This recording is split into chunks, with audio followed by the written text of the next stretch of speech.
Акылбек Жапаров деген отко салса күйбөгөн, суга салса чөкпөгөн бир киши бар. Улам бир келген бийликтин короосун шыпырып, эптеп бизнесин жасап оокатын өткөрүп келет. Бул киши учурда менин камакта жаткан атамды, экс-президент Алмазбек Атамбаевди кум төргө жабыштырып, курула эле кара көө жаап, далилсиз маалымат таратты. Акылбек Жапаров илгери саясаттын босогусунда жүргөн кезинде атамдын жумушуна чычкандай серай мышка болуп келип, эски костюм шымы менен жумуш сурап, инимди сайтке чейин алып барып келчү эле байкуш болуп. Акылбек Жапаров жашыңыз деле келип калды. Крысадай болгон иштериңизди токтотпойсузбу? Ансыз деле жаштар сизди жек көрөт. Илгери атам оппозицияда кезинде айылга жалдырап келчү эмес белеңиз. Ошондо оппозицияга батпай же Бакиевке батпай жүргөн кезиңиз болчу. Атама жалдырап жүрүп эле кийин Бакиевке сатылып, биздин үйгө келип самуур кайнатып жүрдүңүз эле. Ошол күн эсиңизден чыгып калдыбы? Уятыңыз жок экен. Эми түрмөдө отурган кишини тепкилеп, шубап жатасыз. Кыскасы, эркек эмес экенсиз дейт Сейит Атамбаев өзүнүн Instagram баракчасында.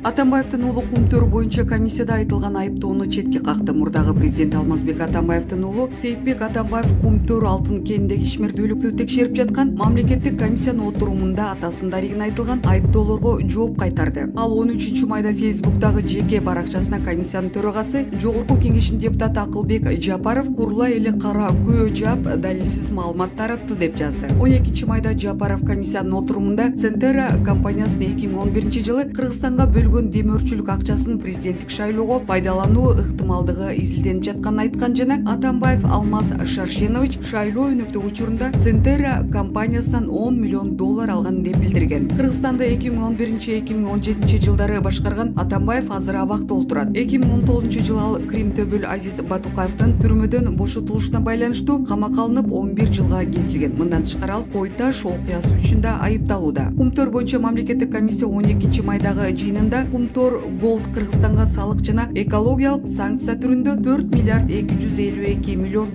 төлөөгө милдеттүү экенин билдирди. Быйыл 17 февралда Жогорку кеңеште кендеги ишмердүүлүктү текшерүү үчүн депутаттык комиссия түзүлгөн. Кийин ага мамлекеттик макам ыйгарылган. Кумтөр Кыргызстандагы эң чоң алтын кендердин бири. Аны канадалык Центера Голд компаниясы иштетет. Кыргызстандын үлүшү 26%-ын түзөт. Булак Азаттык. Эл чындыкты билсин. Абактагы Аспеков кыйноого кабылганын айтып чыкты. Социалдык тармактарда Усман Бек аттуу колдонуучу Садыр Жапаровдун эң ишенимдүү адамдардын бири кийинчерээк бара талап кылды деген шек менен кармалган абактагы Мелис Аспековдун катын жарыялады. АКС ГКНБнын башчысын Бекболсун Абсатаровду татыксыз берилген генералдык чининен ажыратып, токтоосуз ээлеген кызматынан кетишин талап кылам. Мени ГКНБнын СИЗОсунда мыйзамсыз заказ менен камап, кыпындай күнөөм жок олтурганыма 5 ай кетти. Жогорку жактан тергөөчүгө басым болгондуктан ал эптеп болбогон ишти токуп 3 ай кыйналып сотко бир том кылып өткөрүп берди. 3 айдын ичинде АКСтин башчысы татыксыз генералдык чинге ээ болгон Бекболсун Абсатаровдун түзмө-түз буйругу менен бөрк ал десе баш алган АКСтин кызматкерлери мени кыйнап бүтүштү. Талап кылгандар тергөө менен кызматташып Сыймык Жапыкеевке жалган жала жаап, чындыкка дал келбеген көргөзмө алуу, ошондо гана мени үй камагына бошотобуз деген адамгерчиликке жатпаган ыкмаларын кылышууда. Арам максаттарына жетиш үчүн мага психологиялык жана физикалык жактан залалка келтиришти. Жапыкеевке жалган көргөзмө беришип бат эле, бирок кийин Сыймыктын бетин мен кантип караймын, акыретте Кудайдын алдында кантип жооп берем. Бала кезден бери коррупция менен күрөшүп келип, мамлекетке бир тыйын зыян келтирбей, ал эми чоңоюп күчкө толгон кезде зөкүлөрдүн басымына чыдабай сынып калсам, мен өзүмдү кечирбеймин жана мындан ары чынчыл адам катары жашашымдын кажети жок. Дал ушундай татыксыз жасалма оюнчук генералдар биздин өлкөнүн чолок кадр саясатына кара булут каптатып жатат. Профессионал болбосо ушинтип кара күчкө салып каракчылык кылат экен, тергөөдө акыйкатты орун алып, менин ишим кыскарат деген өчпөс үмүтүм бар эле. Андай болгон жок. Мындан мурун Абдилсегизбаев айтып чыккан эле, бул Абсатаровдун журналист Геннадий Павлюктун Алматы шаарында чекстердин колуна каза тапканына түз байланышы бар деп. Эркин Буликбаев аган айтканы эсимде. 2010-жылдагы төңкөрүшкө чейин бул Бекболсун бизди аңдып күн көрсөтчү эмес дегени. Ушул эргулдун кылыктарын билген Садыр Жапаров кайсыл кыйраткан иши үчүн генералдыкты берди? Же 15 килограмм бок курсак үчүнбү? Маалымат булагы UIKG. Эл чындыкты билсин. Кыргыз Республикасынын президенти Садыр Жапаров бүгүн 13 майда кыргызстандыктарды Орозо айт майрам менен куттуктады. Төмөндө мамлекет башчысынын куттуктоосу. Урматтуу мекендештер, урматтуу мусулман боордоштор, Орозо айтыбыз маарек болсун. Орозо айт кайрымдуулуктун жана кубанычтын жышаны, элибиздин эзелтен бери белгиленип келе жаткан салттуу майрамдардын бири. Бул күнү элибиз салт катары бири-биринин үйүнө каттап, даам сызып, изги бата тилектерин айтып келишет. Бүткүл ислам дүйнөсү бул күндү мээримдүүлүктүн, кечиримдүүлүктүн жана жаңылануунун белгиси катары тосуп алат. Дүйнөдөгү түзүлгөн санитардык эпидемиологиялык кырдаал элибиздин коопсуздугун камсыздоо үчүн бизди белгилүү чектөөлөргө кириптер кылды. Орозо айында элибиздин бул чектөөлөргө түшүнүү менен мамиле кылгандыгы мамлекетибиздин келечегине болгон ишенимин бекемдейт. Бул жолку майрамдагы аргасыздыктан чектөөлөр шартында өтүүдө. Мамлекет коронавирус инфекциясы менен күрөшүүгө болгон күчүн өрөп жатат. Мындан сырткары ыйык Орозо айында өлкөбүздүн аймактык бүтүндүгүнө жана коопсуздугуна коркунуч туудурган окуялар да болуп өттү. Балким мында жараткандын бир жакшылыгы болсо керек. Балким бул ыймандын, бекемдиктин жана Кудайга болгон ишенимдин сыноосудур. Элибиздин айкөлдүгү, кайраттуулугу, кыраакылыгы, кайрымдуулугу, мекенчилдиги мындай кырдаалда тирек болуп берет деп терең ишенем. Азыркы учурда биздин бардык үмүт, дуба тилектерибиз ынтымак менен тынчтыктын болушуна багытталышы керек. Жараткан ар бир үйгө ден соолук, тынчтык, токчулук жана бакубат жашоолор болсун. Айтыңыздар маарек болсун. Эл чындыкты билсин. Экс-судья Жапаров токтоосуз колонияга кайтарылып, Жээнбеков кызмат ордуна келиши керек. Конституциялык соттун мурунку судьясы Клара Сооронкулова Жеңиш Молдокматовго коюлган айыптар боюнча пикирин билдирди. Жеңиш Молдокматовго козголгон кылмыш иши өзгөртүлдү. Эми ал Кыргыз Республикасынын борбордук шайлоо комиссиясынын добуш берим жыйынтыктарын жокко чыгарууга мажбурлоо максатында 2020 жылдын 5-6 октябрында массалык башаламандык уюштурган деп айыпталууда. Мындан кандай жыйынтык чыгат? Эгерде 5-6 октябрь окуялары кылмыш катары каралса, анда Жапаров токтоосуз колонияга кайтарылып, Жээнбеков президенттин кызмат ордуна кайра келиши керек. Парламенттик шайлоонун жыйынтыктарын таанылып, Биримдик жана Мекеним Кыргызстан партияларына мандат тапшырылышы керек, деди Сооронкулова. Булак факт KG. Түркиянын президенти кыргыз элин жана Жапаровду Орозо айт майрам менен куттуктады. Түркия Республикасынын президенти Режеп Тайип Эрдоган Кыргызстан элин жана Кыргыз Республикасынын президенти Садыр Жапаровду Орозо айт майрам менен куттуктады. Бул тууралуу президенттин басма сөз кызматы билдирет. Бул ыйык майрам кол сунуу, бир тууганчылык жана сабырдуулук сезимдерин бекемдейт. Быйыл пандемия ислам дүйнөсүнө терс таасирин тийгизүүсүн улантып жатат. Мен ислам дүйнөсүнө туруктуулук менен бейпилчиликтин кайтып келүүсүн тилейм деп айтылат куттуктоодо. Режеп Тайип Эрдоган Садыр Жапаровго чың ден соолук жана албан ийгиликтерди. Ал эми боордош кыргыз элине эсенчилик жана бакубатчылык каалады. Булак медиа центр.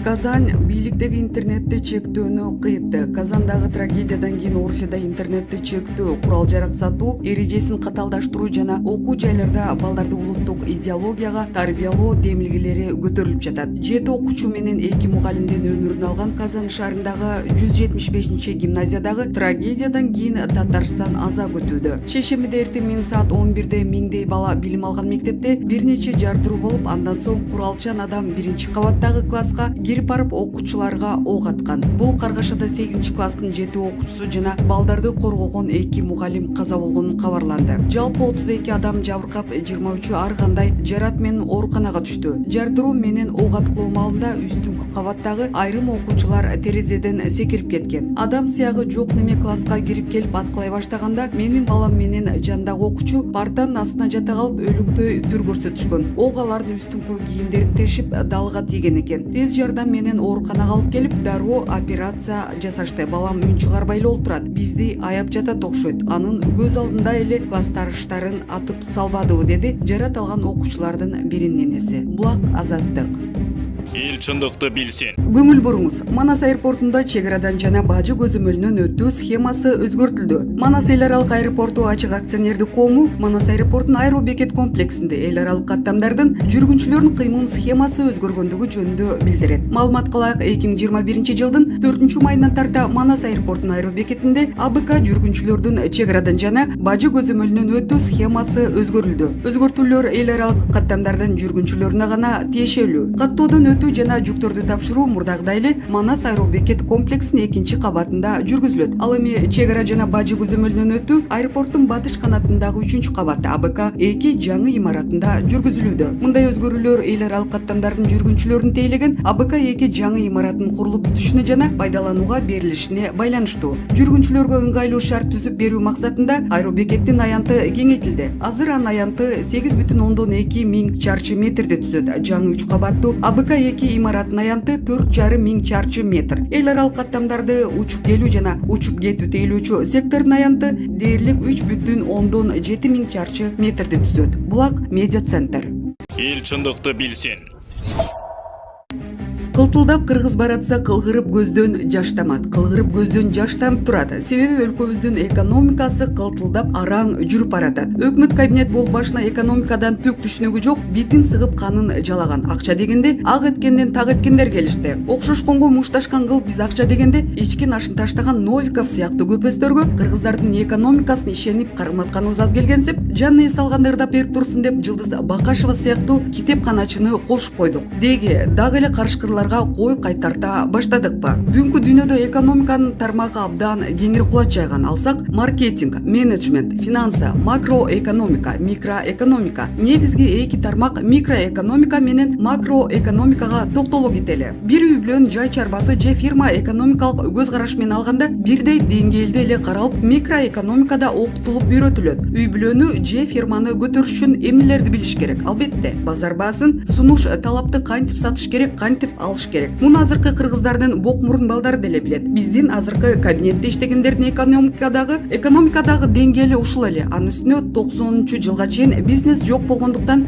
кээ бирөөлөрдүн миллиарддаган акчалары таза келди деп ким кепил боло алат? 30 жылдан бери биздин өлкөдө жапай бизнес өкүм сүрүп келе жатат. Бирөөдөн алып жуткандар, бийлигине таянгандар, айласы кеткенде криминалдык жол менен байлык топтоп жатышканы белгилүү. Эми макроэкономикага келели. Макроэкономика бул татаал илим. Буга көрүнгөндөн эле башы жете бербейт. Биз экономикасы өнүккөн жана начар мамлекеттер деп атабыз. Мамлекетте иш табылабы кандай төлөнөт? Товар тейлөөлөрдүн наркы кандай? Алар кантип өзгөрүлөт? Кандай товарларды башка мамлекетке алып чыгып сатып, кандай товарларды сатып алса болот? Валюталык курстун, жумушсуздуктун, экономикалык өсүүлөрдүн, инфляциянын деңгээли канча болот? Макроэкономика ушул сыяктуу мамлекеттик деңгээлдеги экономикалык анализ жүргүзөт. Акча дегенде ак эткенден так этип ата-энесин сатып ие турган сүткорлор элине эч качан жакшылык кылган эмес. Муну далилдеп бере турган болсок, өткөн кылымдын 30-жылдары америкалык ачкөз империалист бизнесмендер элинин канын кактабай сорушуп, байлыктын чегине жетишкен. Кара таман калктын кара курсагын тойгузууга каражаты калбай калган. Дөдөй империалист бизнесмендердин элине кара санаган мындан билсе болот. Алар ашыкча чыгарган азык-түлүк товарлардын баасы түшүп калбасын деп арзандатышкандан коркушуп, миллиондогон тоннаны океанга алып барып төгүшкөн. Ошентип улуу экономикалык кризиске жол ачылган. Калай калк ачкадан кырыла баштаган. Алардын кесири бүт дүйнөгө тарап, казак туугандар ачкалыктан бизге тентип келишкени белгилүү. Ошол мезгилде империалисттик мамлекеттерди бүтүндөй дөгүрсүгөн бизнес чөйрөсүндөгүлөр башкарган. СССР болсо империализмдин күнү бүттү деп Куран окутууга даярдана баштаган. Ошондо англиялык экономист Джон Кейнс болбосо капиталисттик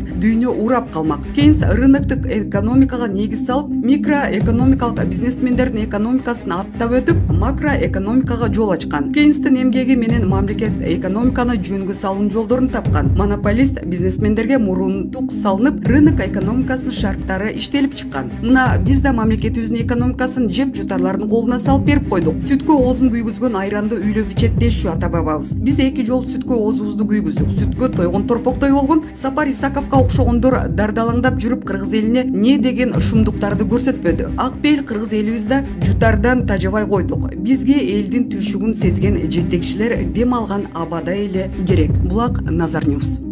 Акылбек Жапаров Центера Голд компаниясы 26 жыл ичинде болгону 1 миллиард 700 миллион доллар төлөгөн. Кумтөр алтын кен иштеткен Канаданын Центера Голд компаниясы 26 жыл ичинде кыргыз өкмөтүнө 4 миллиард доллардын ордуна болгону 1 миллиард 700 миллион доллар төлөгөн. Бул тууралуу Кумтөр боюнча депутаттык комиссиянын төрагасы Акылбек Жапаров парламенттик комитеттин жыйынында билдирди. Анын айтымында канадалык компания маалыматтарды манипуляциялаган. Депутаттык комиссиянын бүтүмүнө ылайык Центеранын сайтында жарыяланган жарыяланган маалыматтар бурмаланган. Ал жакта компания иш жүргүзүп баштагандан бери 4 миллиард долларды Кыргыз өкмөтүнө которгондугу белгиленген. Бирок иш жүзүндө 26 жыл ичинде болгону 1 миллиард 750 миллион доллар, тактап айтканда 2,5 эсе аз каражат которгон, деди Жапаров. Булак Назар Ньюс.